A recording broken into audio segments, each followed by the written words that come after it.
Hi guys, welcome to my channel if you're new here, and welcome back to my channel if you are one of my subscribers. My name is Carrie. Today I am going to be filming my labor and delivery story. This video has been long overdue. I've been meaning to film this video for a couple months now, but just haven't got around to it, so I am just going to jump into this video. I'm going to try to get through it as fast as I can without making this video too long. So I do have a now 2.5-month-old daughter. Her name is Marley. She was born on August 25th of 2018.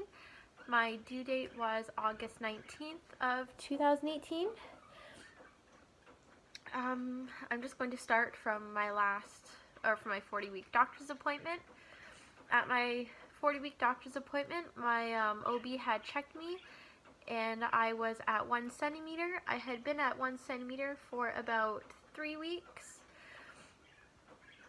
but the problem was my cervix was not opening up fully, and it wasn't as soft as it should have been, so I just wasn't making the progress that I should have. My OB was going to schedule me for an induction date for August 26th of 2018. She had me sign some papers just to agree to me being induced kind of thing. She had said that I might not need those induction papers or that induction date because I might go into labor on my own, because she did have me go to the hospital on August 25th for to get a Foley balloon put in to help soften my cervix. So I got into the hospital at around 4:00 p.m. on the 25th to get my Foley balloon put in. I had went upstairs to the OB triage to get it done. The nurse that put it in did say that it was a bit more painful for me than it should have been, just because Marley's head was so low. So after she did put in the Foley balloon, she had me stay for about an hour or so, I believe, just to kind of monitor Marley and I, just to make sure everything was alright. Then she did inform me that the hospital was going to call me on the 26th to tell me when to come into the hospital so I could be induced.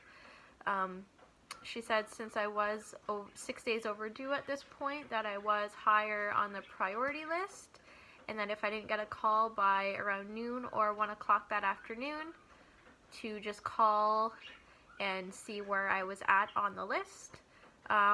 So after they put in the Foley balloon and monitored me, they let me go home, and that night we were going to be staying at Luke's mom's house, just because she did live closer to the hospital than where we lived at the time. If we were to stay at our place that we lived at the time, it would have taken her about 20 minutes to drive to our place and then another 10 minutes to get to the hospital. But if we stayed at her place, it would only take 10 minutes to get to the hospital because she lived a couple blocks away, so it was just better to stay at her place.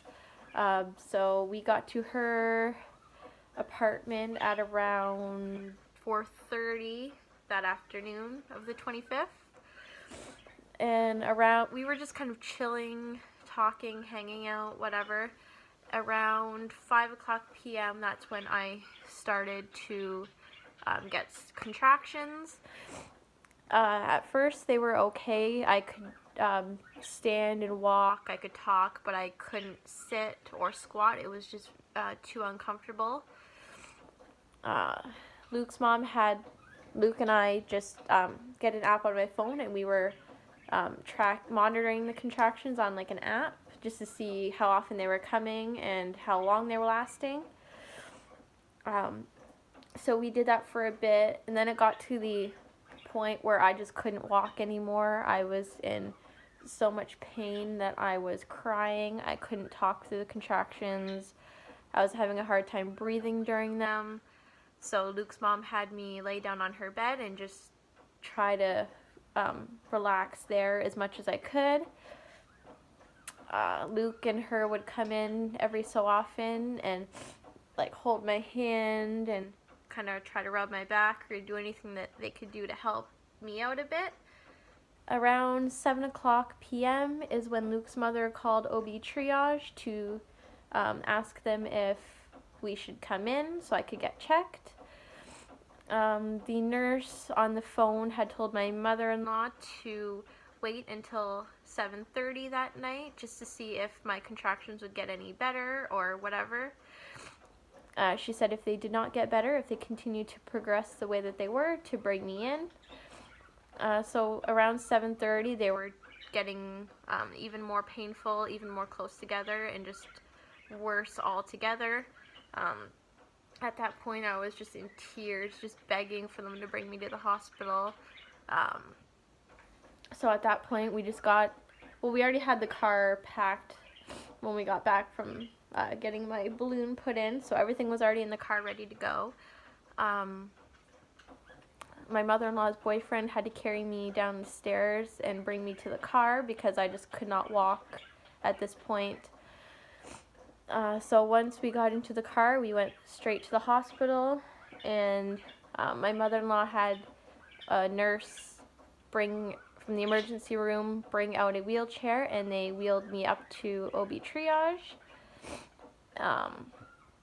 where I went into OB triage, and the nurse took out my Foley balloon because it had not fallen out. When they put it in, the nurse said that if I went into labor like I had on my own, that the balloon would most likely fall out. But even though I had went into labor on my own, the balloon did not fall out. It was still in. So the nurse in OB triage took out my balloon, and she checked to see how dilated I was, and I was at 5 centimeters. So I mean, the balloon did do a good job. I didn't think I was going to go into labor on my own. I was like so set that I was going to have to be induced that next day. But I did go from 1 to 5 in the matter of like 4 hours, so I was progressing way faster than we probably all thought I was going to. So when we arrived at the hospital, it was about 8 o'clock p.m. if I didn't say. After they took out my balloon, they brought me up to my own room. When we got into our room, the nurse in there had Luke and I just kind of like put our arms around each other, kind of like we were slow dancing, and just walk like this, just one foot up and then one foot like this, and just kind of go back, rock side to side. It helped with the pain for a little bit. Since I wasn't being induced, they didn't hook me up to an IV, they didn't hook me up to Pitocin or like anything like that. So we did do that like walking, dancing motion thing around my room for a while. I don't remember for how long. At certain points I tried to like crouch down and deal with the pain, but like I was at the house, I could not crouch down at all. It would just hurt way, way, way too much. At one point, I don't remember how far, but more doctors came in, more nurses came in. They had me lay down in the bed, in the hospital bed. One of the nurses had asked if I wanted the doctor to break my water just so things could go or progress faster. So I said yes, go for it. So after the doctor broke my water, I remember like it just gushed out so fast, and it was just so warm. I'd expected it to be cold for some reason. I don't really know why, but that's just what I'd always pictured in my mind. So when the water was gushing out, I'd made a comment saying, "Oh, like that's really warm," and then the nurses were laughing at me.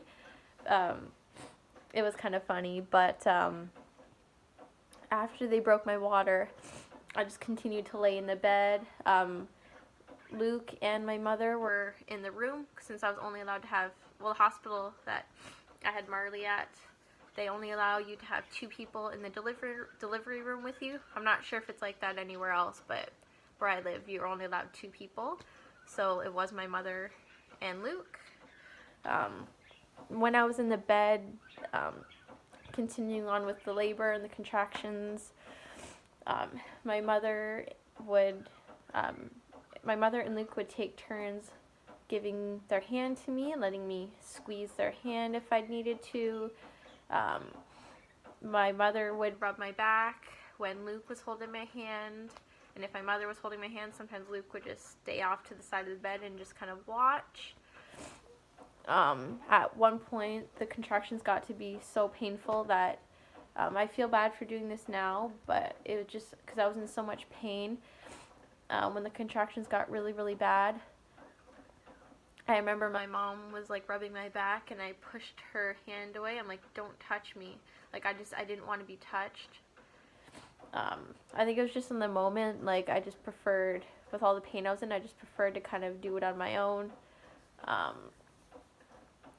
Everyone was, like, telling me to breathe because with the amount of pain that I was in, I was kind of forgetting to breathe, which probably made the contractions more painful, but I knew right from the beginning I did not want an epidural, so I just wanted to go completely natural.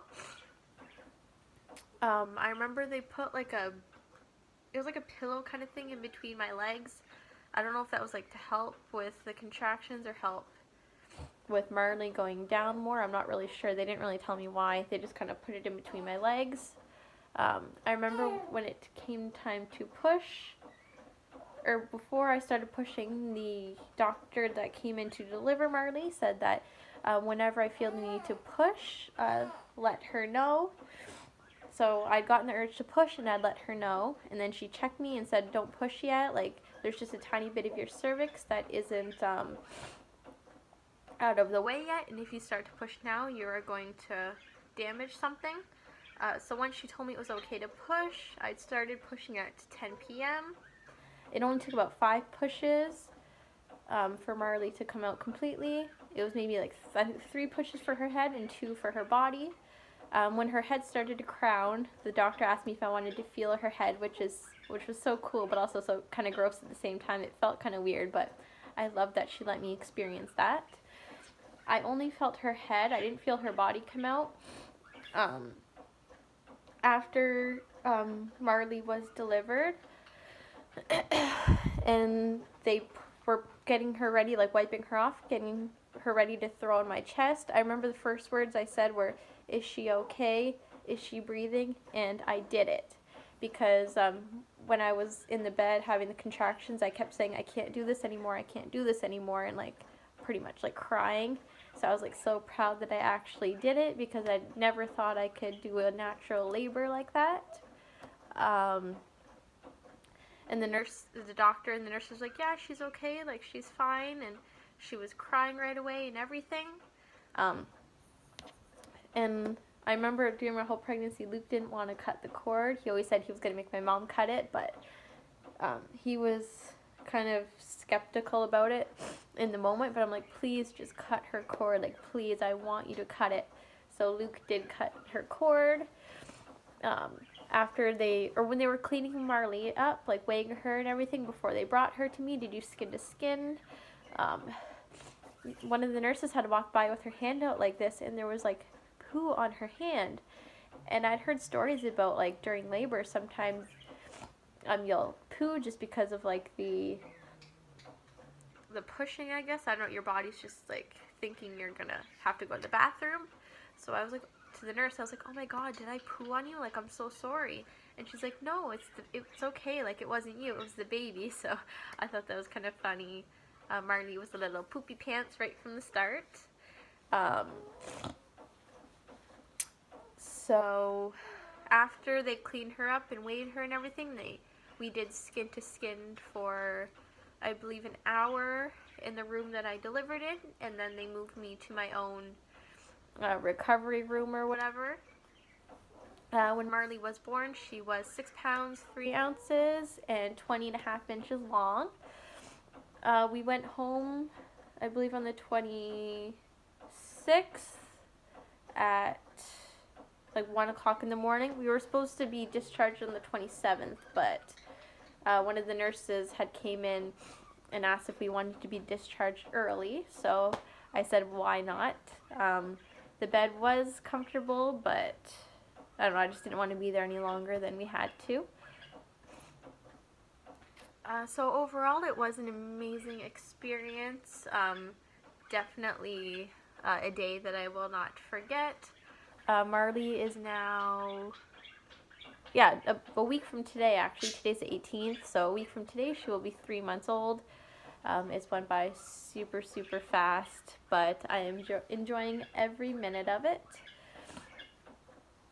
So I hope this video wasn't too boring or too long or too all over the place. I tried to make it as compact as possible for you guys. If you like this video, give it a thumbs up and subscribe down below if you haven't already, wherever the button is. I always forget what side it's on, but like, subscribe, comment, and be sure to leave me a comment down below about your labor and delivery if you have had a baby. Thank you guys so much. I love you all, and I will see you all very soon. Bye.